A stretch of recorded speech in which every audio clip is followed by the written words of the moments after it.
pengurus ranting Nahdlatul Ulama Kelurahan Kalibata. Saya bersyukur, bangga dan terharu, bukan saja karena saya memang dibesarkan oleh kultur NU, tetapi saya pun dididik oleh orang yang berpuluh tahun memimpin Nahdlatul Ulama sebagai organisasi keagamaan terbesar dan tertua di Indonesia. Nahdlatul Ulama punya sejarah panjang. Nahdlatul Ulama punya sejarah panjang sejak berjuang merebut kemerdekaan, mengisi kemerdekaan, sampai kepada menjaga dan memelihara kemerdekaan. Nahdlatul Ulama pernah selalu jadi rujukan. Apapun yang negara mau bikin, NU diajak ngomong. Apapun yang negara mau kerjain, NU diajak bicara. Dulu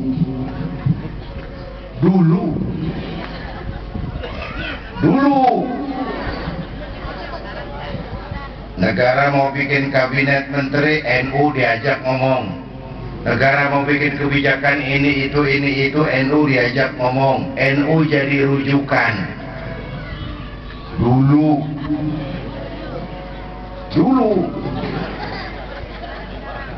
dan NU-nya siap waktu itu. Dulu NU-nya siap. Mau bicara soal kebudayaan, NU punya les bumi. Bicara soal buruh, NU punya sarbu musi. Bicara pendidikan, NU punya ma'arif. Bicara politik, NU gudangnya. NU punya subhan, NU punya syekhu, NU punya. NU-nya siap. Bapak Ibu hadirin yang saya hormati, dulu orang ramai-ramai ngidupin NU. Pengurus-pengurusnya membesarkan NU. Maka NU lalu jadi besar. NU lalu jadi rujukan. NU lalu diajak bicara untuk semua masalah. Nah, kita punya tanggung jawab moral mengembalikan NU seperti itu. Paling kurang per hari ini banyak PR yang mesti kita kerjain. Pertama, saya inventarisir. Ini sekarang nih zaman infotainment, zaman entertain. Orang pada pinter bikin bungkusan. Ya, kiai sama dukun tipis bedanya. kerjaan NU nih, misain mana yang dukun, mana yang kiai.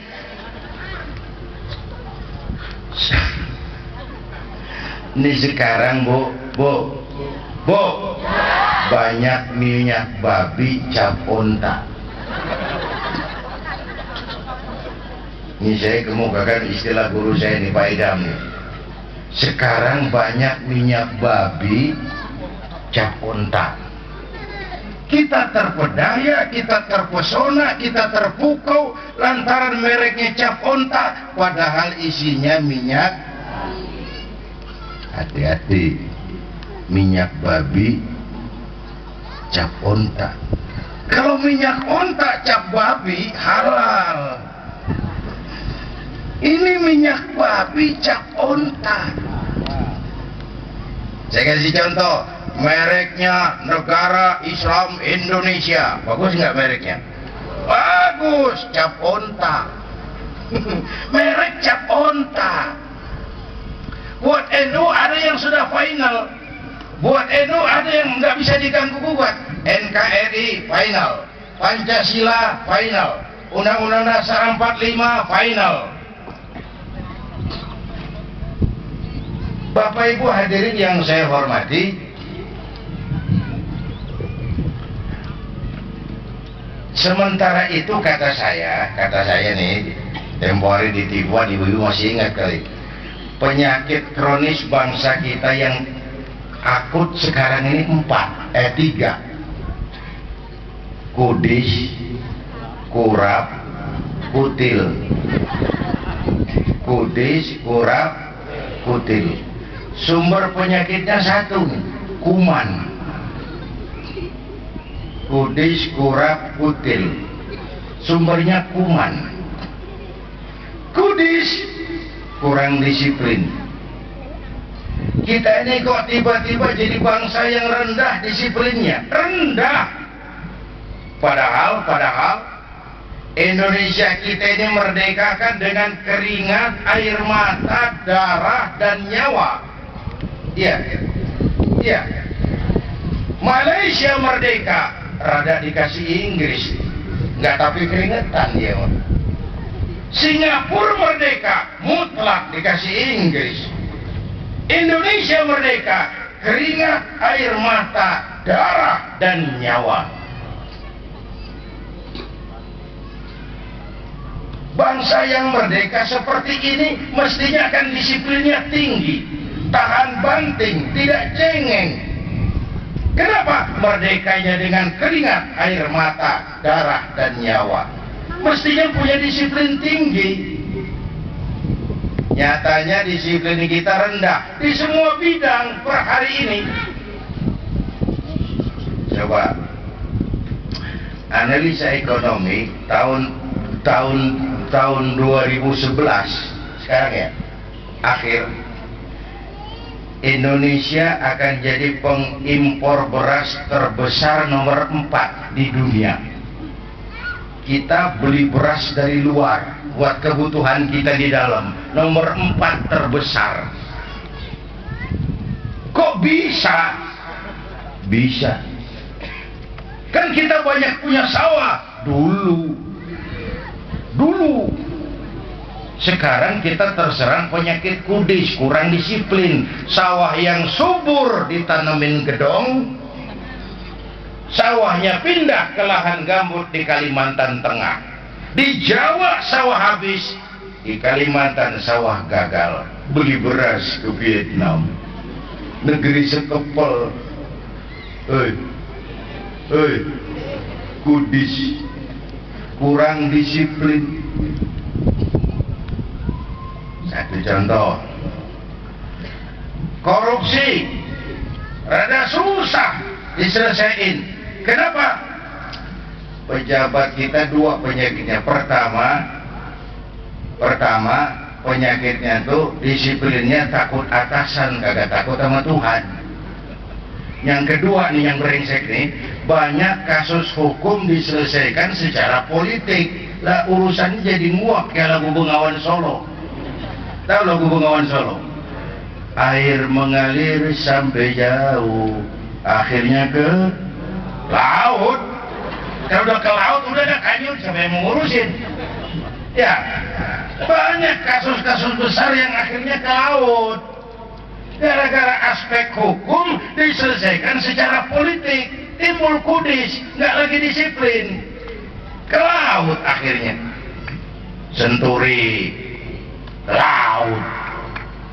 Gayus bakalan ini Gayus nih, laut.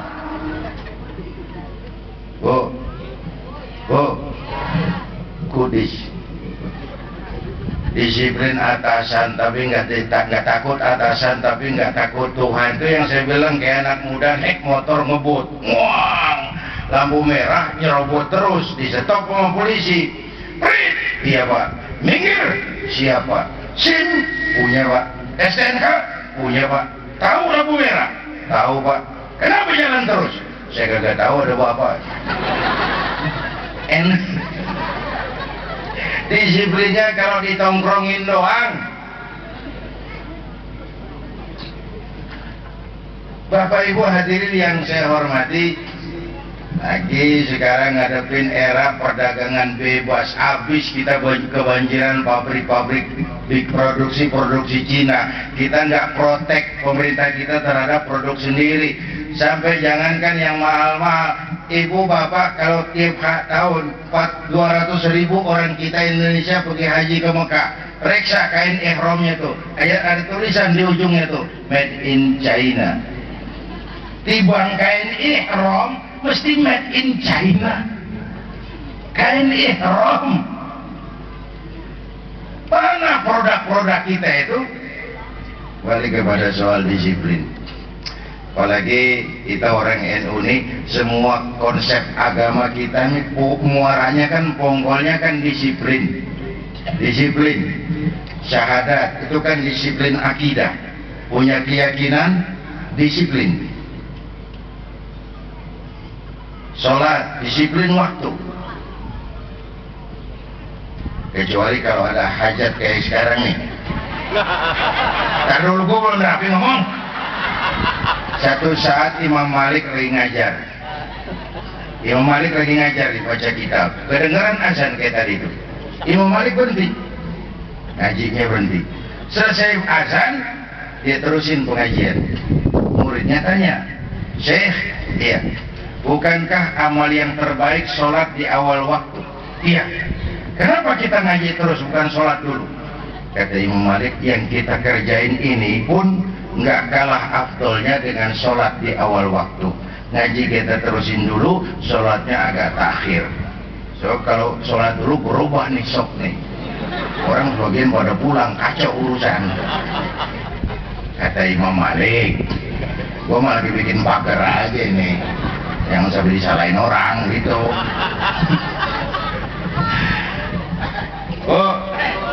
Bu, disiplin. Puasa Ramadan itu kan sebenarnya intinya tuh disiplin makan minum puasa Ramadan. Yang halal aja kalau belum waktunya ya jangan. Itu kan disiplin tuh Ramadan. Tempe halal, tapi kan habis maghrib. Tahu halal, habis maghrib. Biar halal kalau belum waktunya jangan. Itu yang disiplin. Ramadan itu. Air kelapa halal habis maghrib, bini sendiri halal habis tarawih, habis maghrib nafsu amat sih. Tudis. Yang kedua, penyakit kita itu kurang rapi.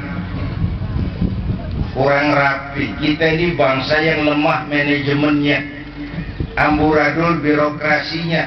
Niatan kita mau reformasi birokrasi, malah birokrasi makin bengkak sekarang. Hobi kita bikin tim sekarang. Ada masalah masuk, bukan diselesain, bikin tim. Muncul masalah, bikin tim. Muncul masalah, bikin tim. Kebanyakan tim sekarang. Mules perut kita ngeliatnya. Kita ini bangsa yang lemah manajemennya. Kita bisa bangun masjid, menata masjid, kalah sama gereja. Bener. Gereja tetangga saya itu Melawai, Blok M. Manajemennya saya lihat, hari Rabu kebaktian remaja, Sabtu kebaktian kaum ibu, Minggu pelayanan umum, Senin ada lagi, Selasa, tiap hari ada kegiatan. Sementara masjid kita, Jumat jam 10 buka, Jumat jam 2 tutup, buka lagi Jumat depan. Laba-laba yang pada berjamaah. Saya pernah ngobrol sama salah seorang suriah kita. Dulu saya bilang, konsep lama itu kan Quran mengajarkan bagaimana kita masyarakat memakmurkan masjid. Bisa nggak sedikit polanya diubah? Bagaimana masjid bisa ikut memakmurkan masyarakat dengan kegiatan ekonomi? Nggak usah ekonomi gede-gedean lah, ekonomi yang applied, yang terpakai. Kalau masyarakat sekitarnya sudah makmur, praktis dia bakal makmurin masjid. Lalu bagaimana masjid mau makmur dia masih susah makan? Ada konsep terpadu antara memakmurkan masjid. Kita bisa bangun rumah sakit Islam, bersaing, kalah sama Omni, kalah sama rumah sakit Kristen. Berapa banyak rumah sakit Islam akhirnya jadi rumah Islam sakit. Bener. Berapa banyak madrasah-madrasah kita nasibnya la yamutu wa la yahya, tidak bermutu karena kurang biaya. Terjemahan enak-enakan aja dah. Lemah manajemen. Yang ketiga, penyakit kita kutil. Ini yang lagi rame nih, kurang teliti, cepat heran, gampang kagum. Indonesia ini kan pasar bagus nih. Saya heran di Indonesia nih, apa aja laku. Coba lihat ya, asal ada nabi baru, ada aja yang ikut, itu saya heran banget. Asal ada aliran aneh, ada aja yang masuk. Ini pasar bagus nih, apa aja laku. Coba lihat, sama nabi palsu udah berapa kali kita dikibulin. Mulai dari Ahmad Musaddiq, masih ingat nggak? Al-Qiyadah, Masya Allah, pelatih badminton jadi nabi. Dapat wahyu di Bogor. Kan biasanya di Bogor orang dapat alas, dapat wahyu yang bukan aja. Tapi ada aja yang ikut itu. Cakep-cakep, jaket kulit, pakai dasi, dilantik, dibaiat. Ditangkap 4 tahun dihukum. Habis gitu Rancai Kek Bandung, namanya Sayuti, Kang Cukur, aku dapat wahyu jadi nabi lagi, 2 tahun dihukum. Habis gitu Ustadz Roy Malang, Jawa Timur, bukan Ustadz sebenarnya dia, petinju masuk Islam, ngutak-ngutik Quran kagak pakai guru. Dia bilang sembahyang boleh pakai bahasa masing-masing, yang penting Tuhan ngerti. Rame masjid. Tangkap 2 tahun di penjara. Habis gitu yang sebulan lalu bebas tuh, Lia Edan ngaku Jibril, ditangkap sama Nabi. Ngaku Jibril, ditangkap sama polisi. Ya gua pengen ngetes doang, lu dengerin kagak gitu, ngomong mulu sih lu. Lia Edan ngaku Jibril, ditangkap sama polisi, dihukum 2 tahun. Ya, polisi kita emang hebat, bukan cuma teroris, Jibril ditangkap. Di mana ada polisi berani nangkap Jibril?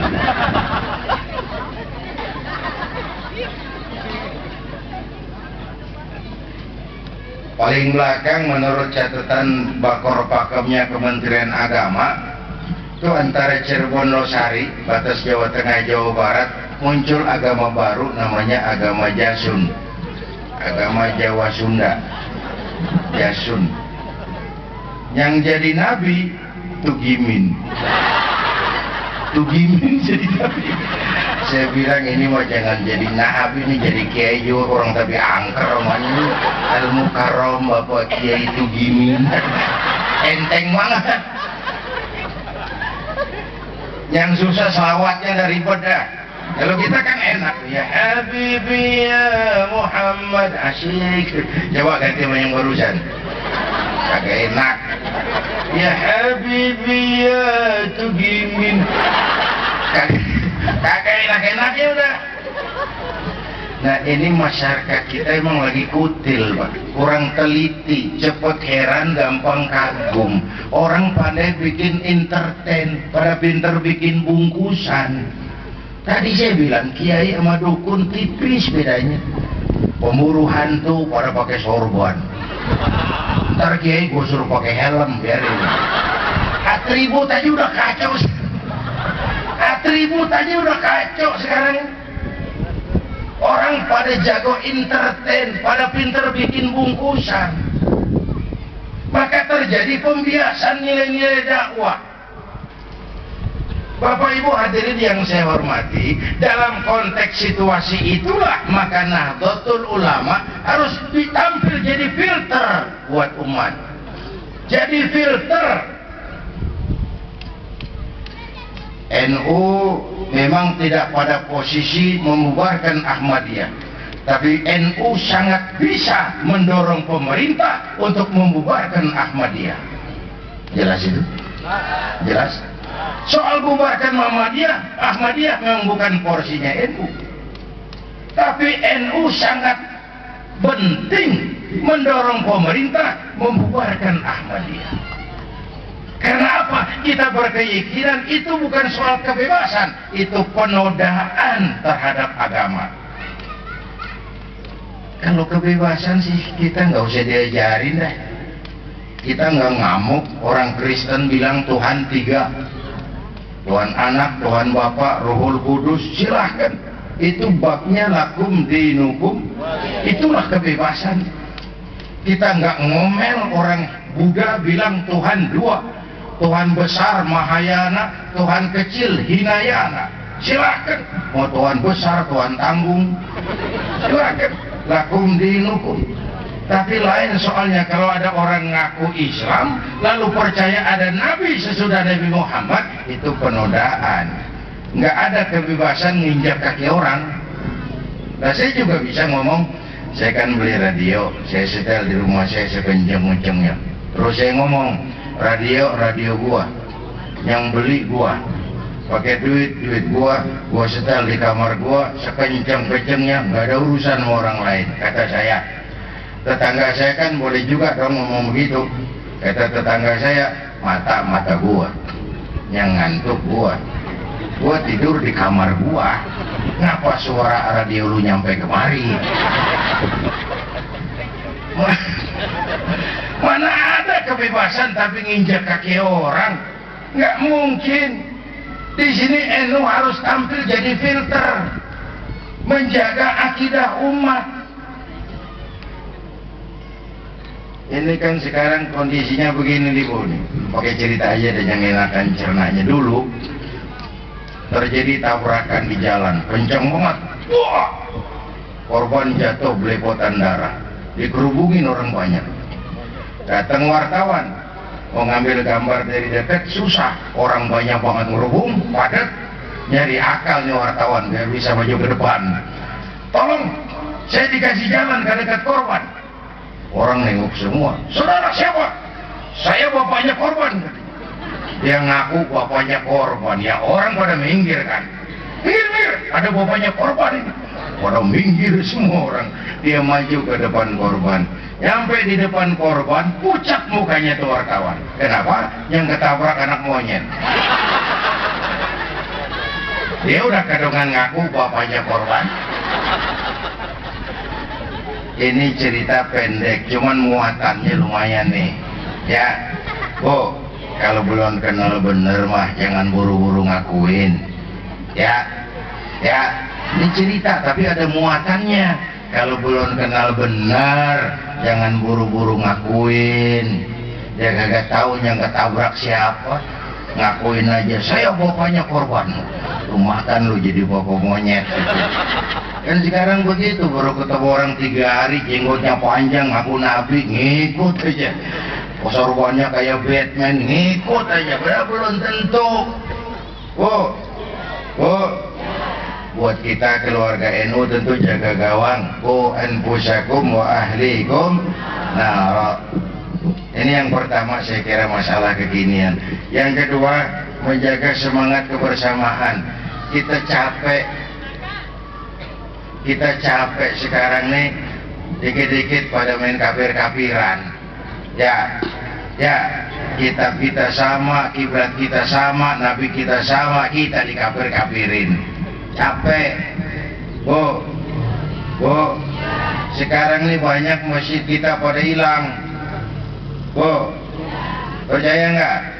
Bukan bangunan fisiknya, rohnya, jiwanya, semangatnya. Masjidnya masih nongkrong, rohnya udah hilang. Ini aset yang harus kita jaga. Tapi pada waktu yang bersamaan kita mencari semangat kekeluargaan. Persamaannya diperbesar, jangan perbedaannya dipertajam. Tuh, kalau bahasa saya di masyarakat tuh, yang suka tahlil cakep, terusin. Yang nggak suka tahlil nggak apa-apa, cuman jangan ngomelin yang tahlil. Yang mabuk masih banyak, yang tahlil diomelin. Kita kan kayak kurang kerjaan. Ya, Cari yang lebih manfaat aja dah. Yang suka maulud bagus, cakep, terusin. Yang nggak suka nggak apa-apa, cuman jangan ngomelin yang maulid. Orang koruptor aja pada gentayangan, yang mulu dan diomelin. Gimana negara mau selamat? Ya. Tempo hari waktu Hadratul Mukarram Paidam Khalid wafat, saya ajak hadirin baca Fatihah. Selesai Fatihah, saya ke belakang. Ada teman saya pengusaha nyamperin, saya kira mau apa? Kiai? Iya mas, saya cuma pengen kepastian. Apa sih? Enggak, itu tadi orang mati tuh dibacain Fatihah. Emang pahalanya sampai Kiai? Begini mas, ente kalau nggak percaya mati aja dulu dah. Bentar gue bacain Fatihah, lu tungguin di sono. Kalau kagak nyampe, balik lagi nggak? Yang begitu aja kita hari diributin, habis energi. Ada lagi nih teman saya nih, yang satu ini malah rada liberal nih. Datang silaturahmi ke rumah, saya ajak ngobrol di depan. Di depan rumah saya itu kan ada masjid. Kiai? Iya mas. Wah, bagus masjidnya Kiai. Ya, lumayan lah masjid di kampung. Pakai beduk ya? Pakai. Bid'ah itu Kiai. Kata siapa? Katanya. Waduh, baru ngaji bab katanya udah galak banget. Mas begini, itu beduk tuh bukan agama, itu budaya. Beduk bukan agama, budaya. Tanda masuk waktu, bukan manggil orang sholat. Manggil orang sholat mah Nabi ngatur pakai azan. Tanda masuk waktu Nabi nggak ngatur pakai apa. Mau gorek-gorek juga boleh. Maghrib boleh kalau orang tanya kenceng. Cuman kan Wali Songo cerdas, pakai beduk aja dah, sekali pukul sekampung kedengeran. Itu budaya. Kalau budaya dianggap bid'ah, miskin kita nggak punya apa-apa udah. Budaya beda dengan agama. Tuh motor agama tuh, bukan motor budaya, bukan agama. Kalau dia nggak agama, bid'ah juga tuh motor tuh. Jual, beliin onta, aman udah. Jadi Bapak Ibu hadirin yang saya hormati, cek sound satu.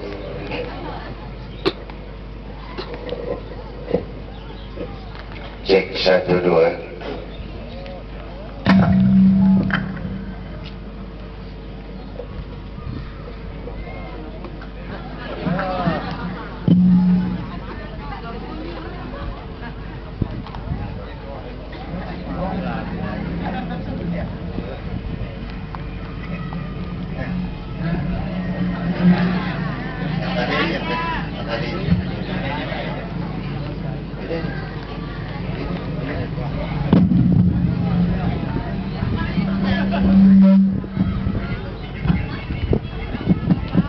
Cek 1.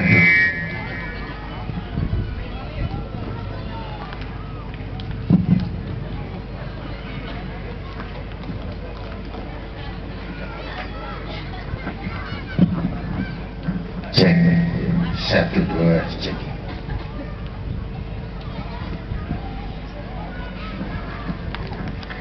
Cek 1.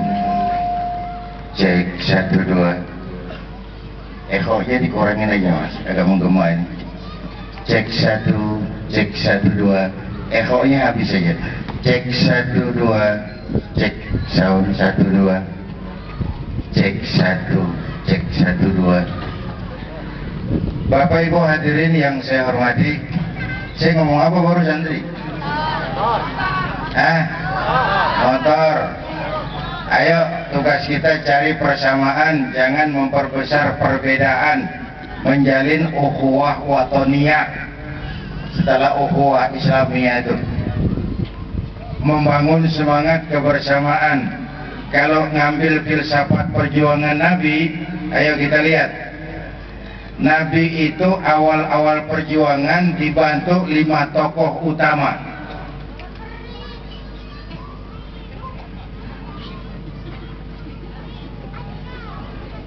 Apaan urusan banyak saingan sini gue jadi beribad ngomong.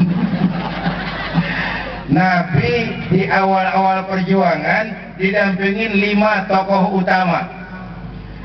Ya, ini NU Selatan kalau punya 5 tokoh ini nih, cakep nih. Pertama, Nabi punya Abu Bakar Siddiq.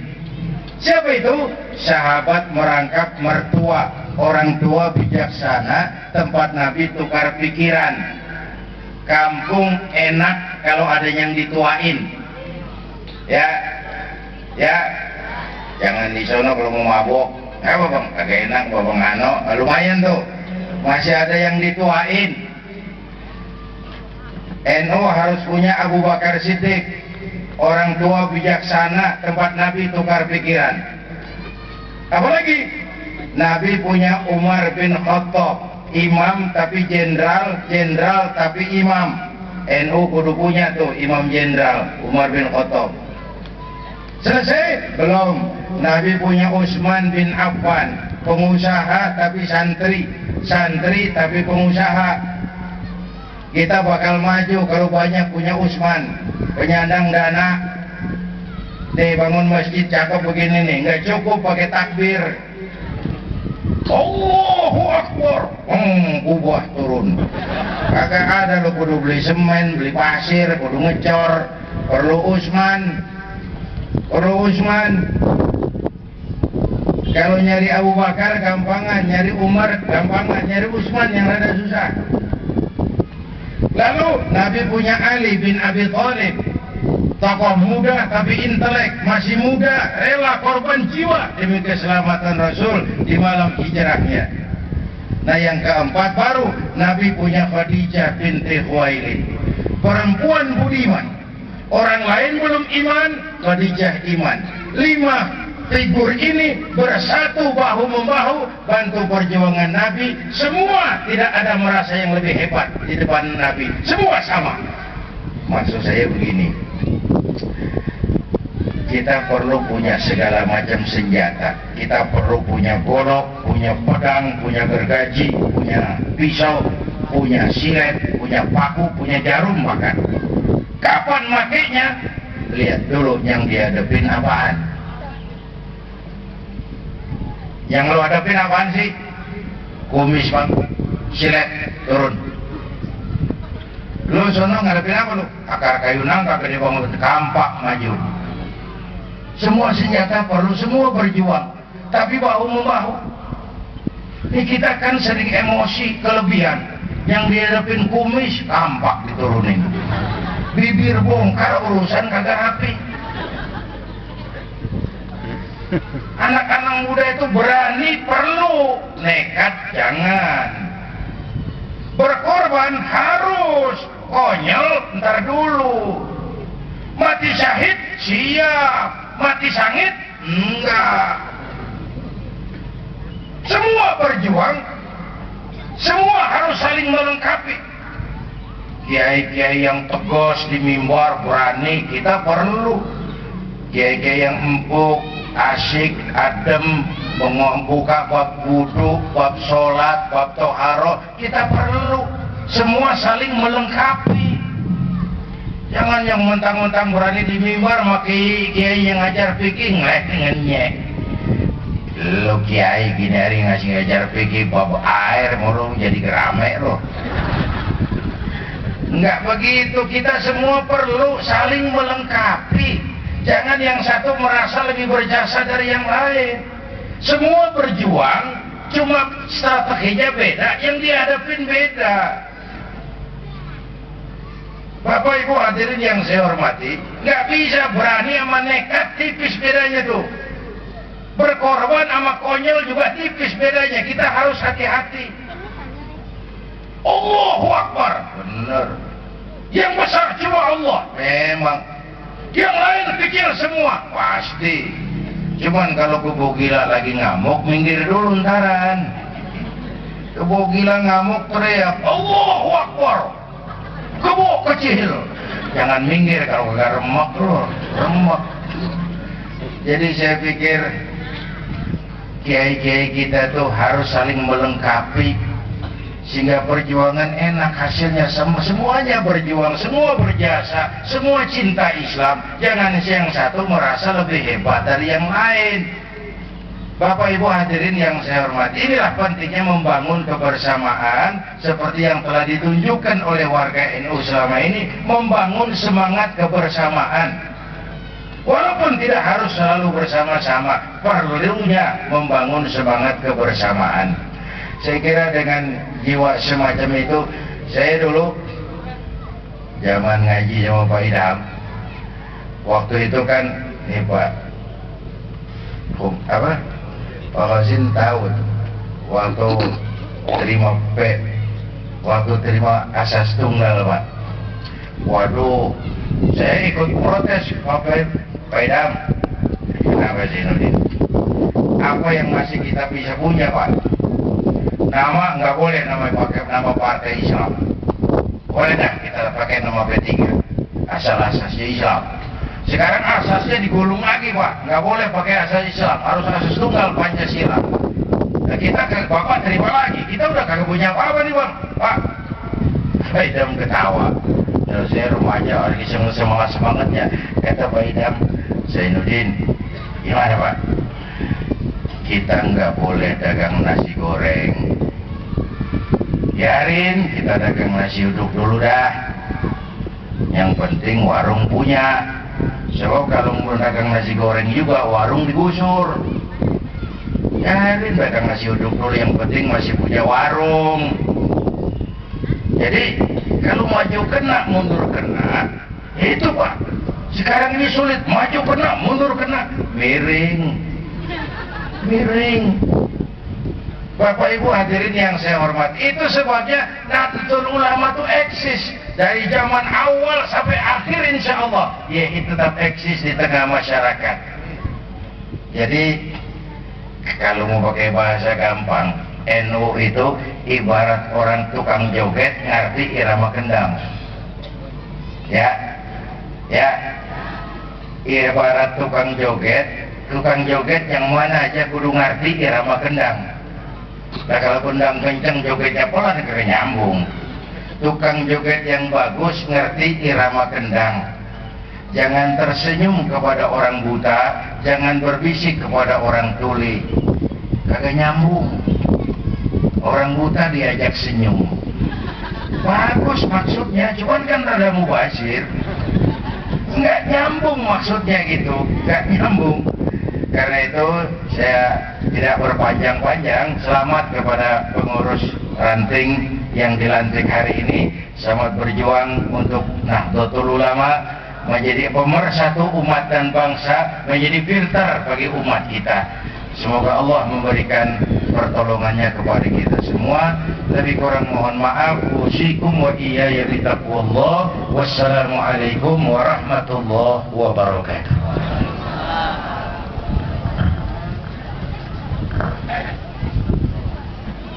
Hadirin, demikian tausiah yang telah disampaikan. Mudah-mudahan kita dapat mengamalkannya bersama-sama.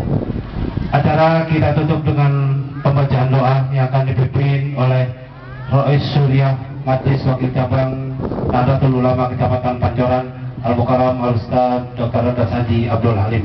Padanya kami persilakan. Astagfirullahaladzim. Alhamdulillah al-mahmud. Allahumma shalli ala sayyidina Muhammad wa ala ali Muhammad. Allahumma jama'na ala jama' marhumah wa tahulana min ba'di tabarruka ma'sumah. Allahumma la tad'alna fi maqamina hadzal man ila ghawarta wa la aimanina sadarta wa la maritan ila syafaita wa la hajatan min dunya la yurata salli ila qanaita ya rabbal alamin. Rabbana taqabbal minna innaka antas samiul alim wa tub alaina innaka antat tawwabur rahim. Rabbana atina fid dunya hasanah wa fil akhirati hasanah wa qina adzabannar. Wassallallahu alaihi wa sallam. Ya Allah, ya Allah, ya Allah, ya Allah.